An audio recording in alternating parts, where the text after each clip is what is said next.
স্বাগতম দা ওয়েবে। সকাল সকাল মা ঘুম থেকে ডেকে তুলে দিয়েছে, ঘর পরিষ্কার করতে হবে। কারণ হচ্ছে বাড়িতে আজকে টাইলস বসবে, শুধু দুটো রুমেই বসবে।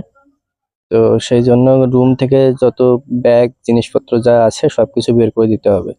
মিস্ত্রি ঢুকবে 9টার দিকে, তো তার আগে আমাদেরকে সব পরিষ্কার করে রাখতে হবে। তো মা ব্যাগ ভর্তি করে জিনিসপত্র সব দিচ্ছে, আর ব্যাগে করে রেখে আমি উপরে তুলে রেখে দিচ্ছি। এই কাজ চলছে আপাতত।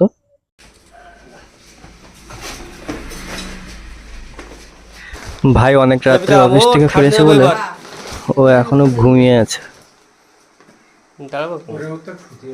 আর কিছু ঢুকে দেওয়ার মধ্যে একবারে